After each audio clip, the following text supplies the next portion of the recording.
Vignali et Mélanie Gomez. Vous êtes sur Europe 1 et c'est bien fait pour vous en direct jusqu'à 12h30. C'est votre émission Bien-être tous les matins. Et là, tout de suite, on tente de faire baisser votre niveau de stress. On apprend ensemble à n'être que zen attitude. Alors, pour nous guider dans cette voie, il est toujours avec nous. C'est Benjamin Lubzanski, psychothérapeute et hypnothérapeute, l'auteur du livre Être zen, ça s'apprend, aux éditions du Rocher. Alors, on est en plein mois sans tabac. Alors, en novembre, Julia en sait quelque chose. J'ai arrêté le 1er novembre. Et franchement, vous n'êtes pas du tout énervé, je trouve. C'est incroyable. Elle est magique, cette fille.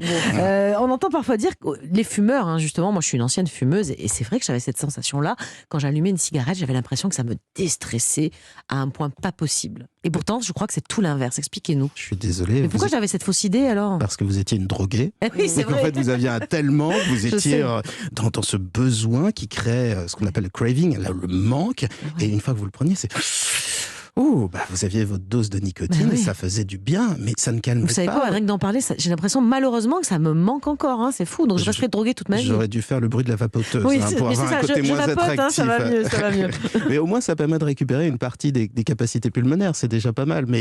Non, la cigarette stress, c'est un excitant, la nicotine ça empêche de dormir, mais évidemment, souvent ça permet de se soulager, donc on a cette sensation, et puis pour beaucoup de personnes, la cigarette c'est bien plus qu'une bouffée de nicotine ou qu'un goût, c'est le moment où on prend une pause, moment où on dit aux enfants m'embêtez pas, je suis à la fenêtre, je suis en train de fumer, ou je suis à la terrasse, pour ceux qui ont la chance d'avoir une terrasse, ou je suis dans le jardin, mais je suis tranquille. Mais vous me connaissez bien, c'est incroyable. Moi aussi, c'est ce que je faisais.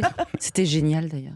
Oui, et moi je n'ai pas de cigarette, j'ai pas trouvé la deux stratégie. Mais alors justement, l'hypnose par exemple, ça peut nous aider à arrêter de fumer, parce qu'on entend beaucoup de gens qui se servent de l'hypnose. Alors oui et non, c'est-à-dire que les chiffres qu'on donne souvent c'est 85% d'arrêt, c'est assez crédible, mais on ne parle pas des reprises. C'est comme on parlait tout à l'heure du poids, etc.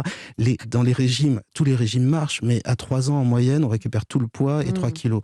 Donc dans la cigarette, il n'y a pas de secret, il faut faire 2 choses. Il faut comprendre les bénéfices secondaires, c'est-à-dire ce que la cigarette nous apporte. Si c'est notre seule bouffée de tranquillité, de liberté, si par exemple en société on est beaucoup plus à l'aise parce qu'on est en train de fumer et qu'on a un verre d'alcool, alors évidemment si on se retrouve avec rien entre les mains, on peut se sentir mal à l'aise. Donc la cigarette en fait ça apporte beaucoup de choses. C'est pour ça qu'il y a beaucoup de gens qui disent c'est ma meilleure ennemie, parce qu'ils savent que ça prend une place et que ça a une valeur qui est symbolique et qui a une présence. Et donc pour moi le plus important c'est de travailler sur ces bénéfices secondaires, de travailler aussi sur le stress, parce qu'en général on fume comme on clope, comme on bouffe, parce que ça permet, on se dit que ça va se détendre, on se fait du bien, on compense. Il y a tellement d'autres choses qui peuvent nous apporter ce bien-être, et ça j'en parle depuis 2 ans. Il y a la musique, la danse, enfin moi j'ai pris plein d'autres choses qui m'apportent le même plaisir en réalité. Oui, mais au bureau la danse et la musique sont assez mal vues malheureusement, mais ça ferait du bien, un peu de salsa dans l'entreprise. On la prend pour une faux folle depuis qu'elle a arrêté de fumer.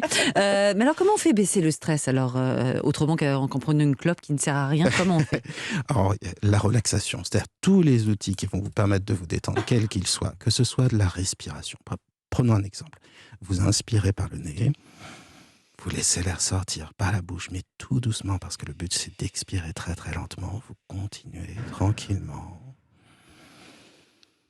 On se croirait sur une chaîne New Age, c'est très sympa. Et vous continuez comme ça, vous faites ça 1 minute et vous allez voir votre stress fondre au soleil. Vous avez une technique qui est encore plus bourrin et que j'adore.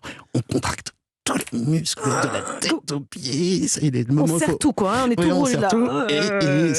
Les poings, pitié, les yeux. prenez pas de photos. Pitié, voilà. Mais je vous le dis sur Europe 1.fr, tout le monde vous voit. Et on relâche, les muscles se détendent et après, oui, ça y est, on se sent beaucoup plus calme. Si on fait ça 4-5 fois, on coupe le stress en 2, c'est extrêmement facile. En 2, vraiment? Oh oui. Largement. Mais même quand on a une crise d'angoisse, si on fait cette technique-là, on n'hésite pas, on contracte tout. En général, on arrive à s'en débarrasser et on fait baisser le stress. Vous avez aussi une technique de respiration avec une paille, je crois. Expliquez-nous.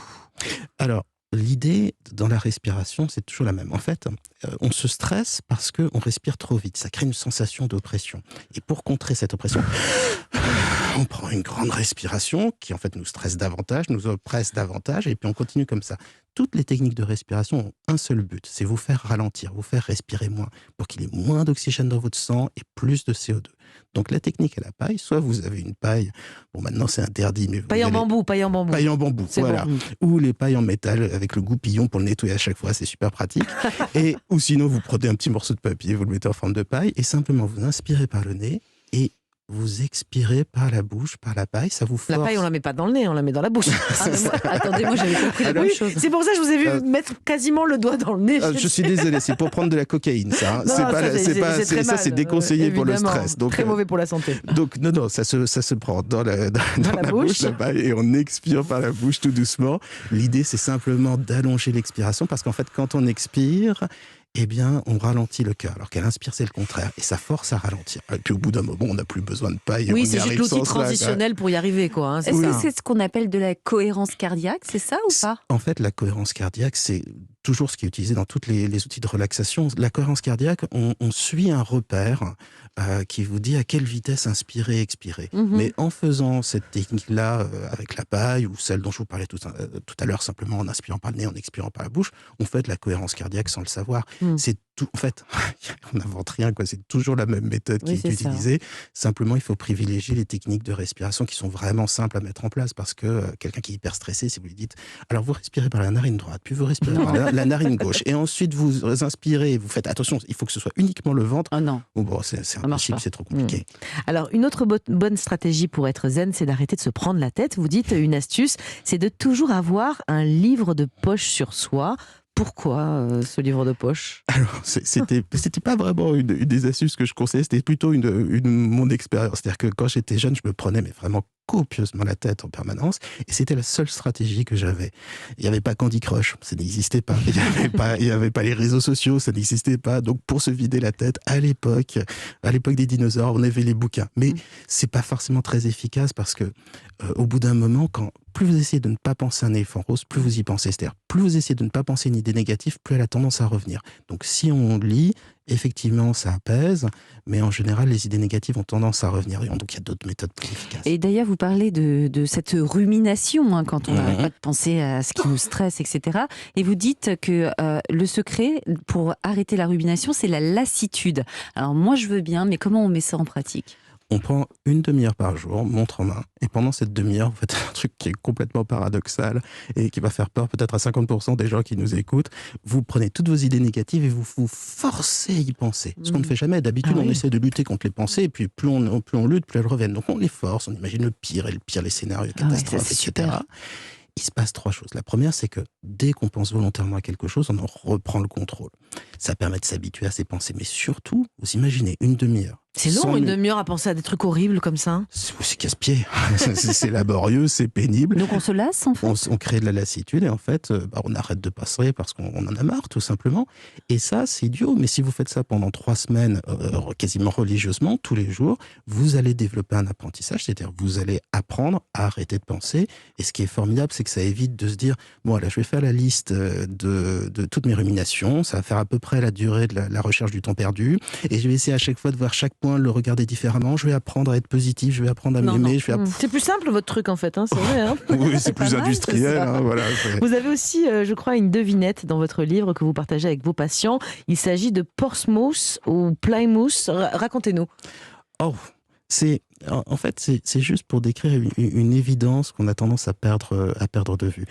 Imaginez que vous soyez dans votre yacht. C'est l'imagination, donc j'imagine très bien. Tout en bois, voilà, très élégant. Et vous croisez au large de Portsmouth et Plymouth. Je le prononce certainement très très mal. Donc vous croisez au large des côtes anglaises, et ils sont équidistants. Vous pouvez aller aussi facilement à l'un ou à l'autre. Et vous avez regardé le guide vert. Et il y a autant d'avantages pour l'un et pour l'autre. Comment faire pour choisir? Et c'est idiot, mais cette devinette, la plupart du temps, mes patients, ça les bloque, parce qu'ils essayent de trouver une solution intellectuelle. Ah oui. Je vous avoue, j'ai pas la solution là. Moi, j'en ai une. Oui, laquelle? Je sais pas, je me laisse porter, quoi. C'est la bonne.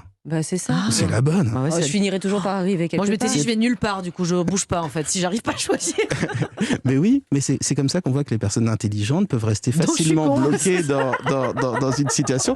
Non. Et ça veut dire aussi que les personnes qui ont une vraie expérience de vie et qui ont acquis la sagesse arrivent à s'en débarrasser. C'est l'âge, Julien, c'est ça. Non. C'est peut-être l'âge, mais je me dis, les problèmes se résolvent d'eux-mêmes parfois. Vous n'êtes pas d'accord, vous? Si on attend et on met la tête dans le sable, ou non, dans quelle version? C'est pas ça, c'est que être positif en se disant qu'il y a toujours une rive, par exemple, dans votre exemple, et qu'on va finir par y accoster, non ? Oui, c'est une bonne. Je suis d'accord, c'est une belle philosophie. Je suis pas sûr Peut-être d'y je suis adhérer. complètement con, en fait. Non.